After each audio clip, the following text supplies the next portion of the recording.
talk about a fight that shouldn't be a fight, and it shouldn't even be a debate at all. Shouldn't even be debating it. Should be doing whatever we're most comfortable with, whatever we feel we get the most use out of. The mirrorless / DSLR debate. I just got done ripping apart an article that was so full of errors and holes that I didn't even know where to start. And it's not personal. I've made a video before saying that we are not our views or beliefs. When we attack crazy views and beliefs, we are not attacking the person.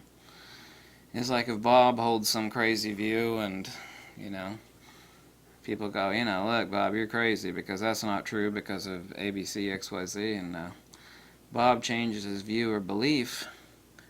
He's not coerced, but he changes it based upon the facts, and that he has a few brain cells to determine that he should, probably start believing in the truth instead of nonsense, then, Bob is still Bob. So when we attack views or beliefs, we are never attacking the person. That's actually an ancient philosophical premise that stupid modern people have totally lost. The ancient Greeks knew about it and the ancient Indians knew about it, but we've totally forgot about that fact. What about DSLR versus mirrorless? Now, I've maintained from day one, and it's still true, that mirrorless is not smaller, and it's not. I know lenses really well, and the notion that there are small optics is total BS. Recently, in the past few months, there were some articles posted by a few people in Petapixel. They're using an application online that lets you compare cameras side by side, and it turns out that several of Sony's cameras, even compared to the gigantic D810, once you put like an 80 to 200 on it, or their equivalent mid-range, one of their Trinity lenses is like, damn, that little Sony is bigger than the Nikon in size. I've said that from day one, and people started to realize it. They're like, mirrorless is not smaller. So why have mirrorless? I love the hell out of Nikon. I mean, I've got more Nikon stuff than any single person should have, and that's not boasting. I just got too much of it. I love the hell out of it. I've complained about Nikon and some of the really, really dumb stuff that they've done. The Nikon D5 has some really, really stupid errors in it. But Nikon will come out with like a D5S. That's the same thing they did with the D3. They came out with the D3S. Then they had the D4, and then they came out with the D4S. So maybe next year Nikon will come out with the D5S. But the D5, no. I mean, and their commercial ads using, really goofy stoner dude losers, movie actors. I mean, it's like that ain't gonna make me want to buy a Nikon. Nikon's really screwed up, done a lot of stupid stuff. Why? I mean, I didn't buy this Fuji, and I don't think it should be anybody else's idea to buy a Fuji because it's a mirrorless camera, because that doesn't mean a damn thing. If this is mirrorless, then I guess this is mirror more, right? This has got a mirror in it. Mirrorless, mirror more. Yeah. Neither one of these is really small. Yes, this camera body is actually technically smaller, and yeah, I have a longer lens on it than I have here. They'd both be about the same size, actually, if I threw on an 80 to 200 on this one, or 70 to 200, because that's what this equivalent is. I got vertical battery grips on both of them. Neither one of them are small. I actually like bigger cameras. So the notion that this is, and this is the stupid bullshit that actually circles the web, and I've been against this from day one. That this is, it's the future, bitch. Look at this. Mirrorless, yeah. This is like fossil fuels, and this is like what's that stupid hybrid Toyota car? That ugly looking little piece of cockroach looking thing that goes down the road, that hybrid Prius, yeah. It gets great gas mileage. Oh, wait a minute, that's not a good analogy for any mirrorless camera because they get bad gas mileage. You got a mirrorless camera, you got to have a pocket full of batteries. Someone looks at you out in the field and you got a pocket full of batteries, they're going to ask you if you're smuggling a ferret in your pants. So these Prius analogy is pretty bad because these get bad gas mileage. Do you know why these get bad gas mileage? Not Fuji and Sony. And I'm about to tell you something interesting about this on my 8-hour shoot on Saturday. It's because when you remove a mirror out of one of these cameras, which basically never fails, they don't fail anymore. I mean, I can't even remember the last time I heard about a failing shutter mech on a DSLR out of Canon or Nikon. You have to, undeniable fact, replace moving that mirror with a crap load of electronics. Your sensor is constantly exposed and it's feeding that information, and you get something called lag. Lag is decreasing on mirrorless, okay? It's getting better. And it requires a lot of processing power. Whereas feeding this image through the lens bounced off of that mirror, there is there is zero processing power involved just off the image, not off of metering, obviously. There is zero processing involved here in feeding the image to your eye. Zero. And over here, you got a lot. And a little screen, a little projection screen, shooting that image into your eyeball. So, yeah. This is simplicity. This is not simplicity. I've got a damn lot of Fuji X Pro 2, several XT1s. I got an XE1, XT10, and I got a crap load of Fuji lenses. I did not buy this camera because it's the future. All these idiots out there, it's the future, dude. No. I bought this camera because it's made in Japan, it's a metal chassis. Fuji's doing all the right stuff that Canon and Nikon are not doing. Now when the D500 came out, it was so awesome, I got 2 of them. I did sell off 4 cameras that I don't need because I got way too many cameras, and I bought another D500. This camera is incredible. It's just the tits squared. It's fast as hell. I mean, whew, it's amazing. It'll make you slap your mother, it's so good. The autofocus acquisition, the low light, high ISO performance. Oh my god, the bottomless buffer with those XQD cards. It's incredible. I bought the Fuji system because this is basically what the greatest DSLR ever made, in my opinion, and I'm right on this, is a Nikon D3. Built like a tank, just keeps rocking and rolling. It's simple in layout. It was well thought out. It was the revolutionary turning curve of the DSLRs. And this is that, except it's in a mirrorless version. It has a lot of little manual knobs on top. I already know what the Fuji X-T2 is going to be. It's actually going to be even bigger than this. And I know the vertical grip's going to have 2 batteries, and I know it's exactly 6 millimeters thicker, and I know it's exactly 3 millimeters taller, and I know the knob dials are a little bit taller, and it's going to have 4K video, which I don't give a damn about. I don't give a damn about video. It's going to have 4 metering modes as opposed to 3. I know all the goofy little stuff that the XT2 is going to have. It's going to have much faster autofocus, continuous autofocus speed. All that's awesome, and I've got tons and tons and tons of Fuji glass. You know, here's the fact. If you go onto YouTube and you type in Fuji lenses or Fuji something, you know, my fat ugly face is like, if you get a list of 20 videos, my videos are like, I've always got like 5 in the list, if not more. You type in like Fuji flash options, Fuji lenses, I've got all these. I've got tons and tons and tons of videos on Fuji. You know, I didn't buy this because it's a mirrorless camera. I bought this camera because it's just effing awesome. This is, and by the way, this is what the Nikon DF should have been. Although since it had a mirror in it, it would have had to been a good bit larger, but nowhere near as large as the Nikon DF is. So, you know, the notion that this is, and some people, it's not some people, a lot of people, including the video that I just got done making before this one, you know, they're like, oh, this is old school, this is like, they're kind of like saying that this is somebody driving an old diesel car, and this is like a modern Tesla that runs off of electronic tracks in the wire, and you're like, you're cybernetically plugged in, and this is the future, girlfriend.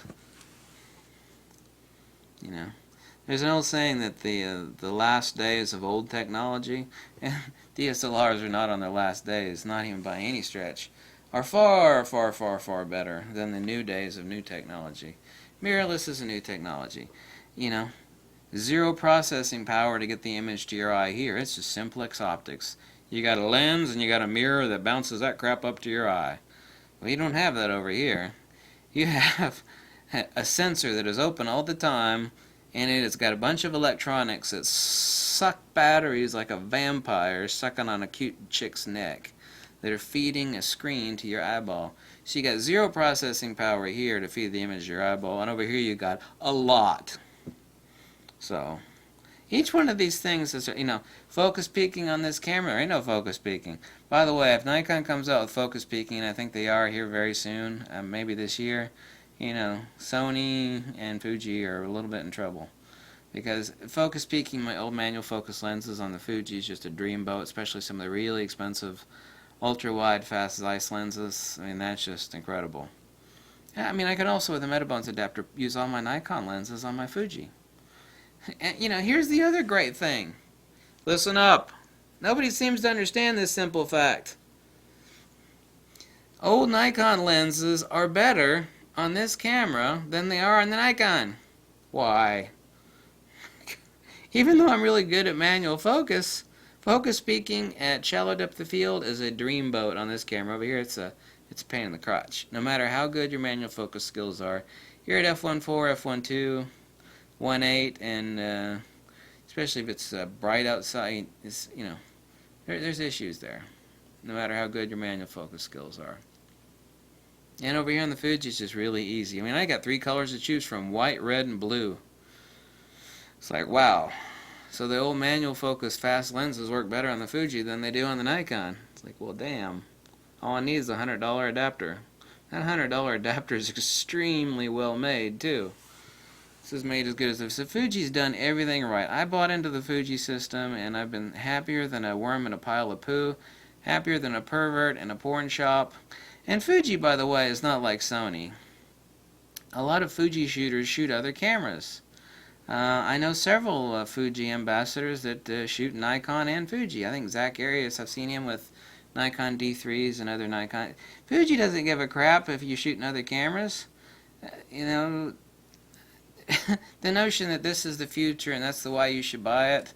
Well, if that's the case, then why the hell do I own a Fuji instead of a Sony? Because the Sony is, well, as far as I'm concerned, for many valid reasons, a piece of junk. By the way, there's another famous YouTube photographer, and I'm not going to tell you his name, but I've talked to him a few times by phone, and he said some choice words that he'll never repeat in his video about Sony, and how he's pissed, crashing on them, just kind of like a computer infested with a virus crashing left and right, and just glitchy, unreliable, pain in the crotch.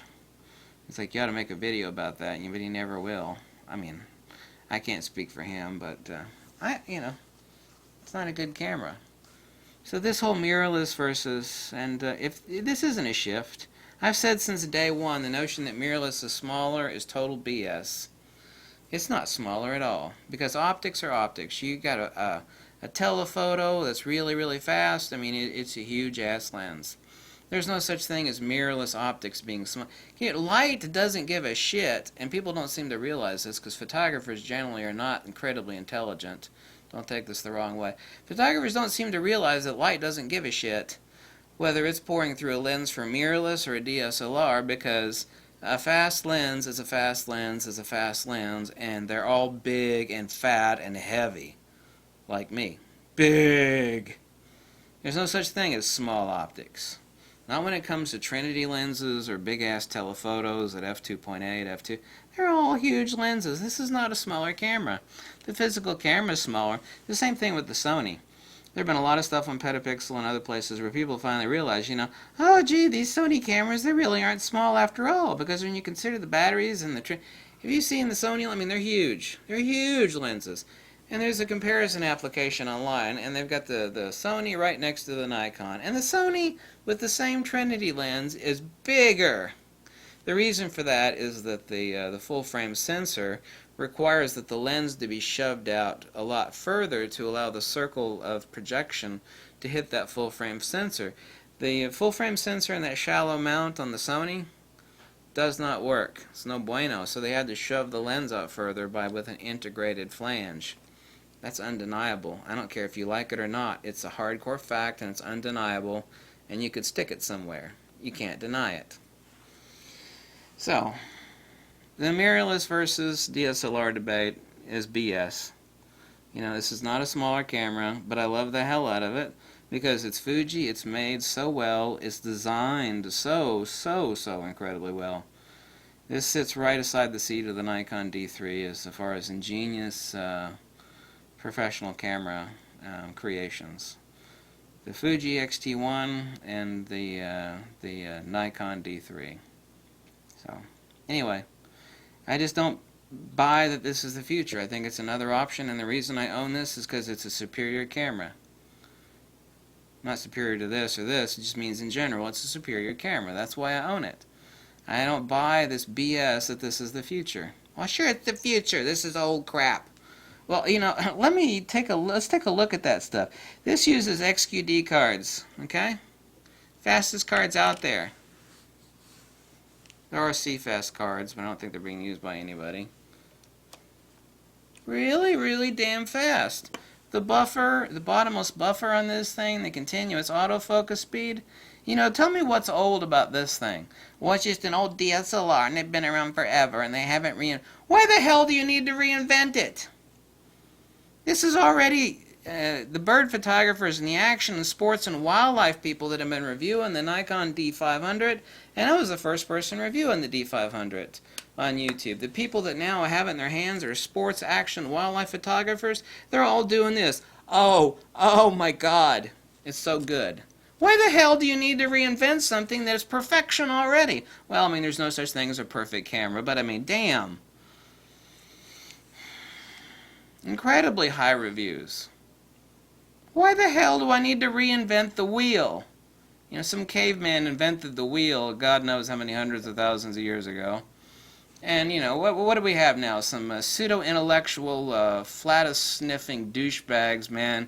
The wheel's outdated. We need to reinvent it. Maybe like a square wheel, dude, or maybe You know, no, it's a wheel.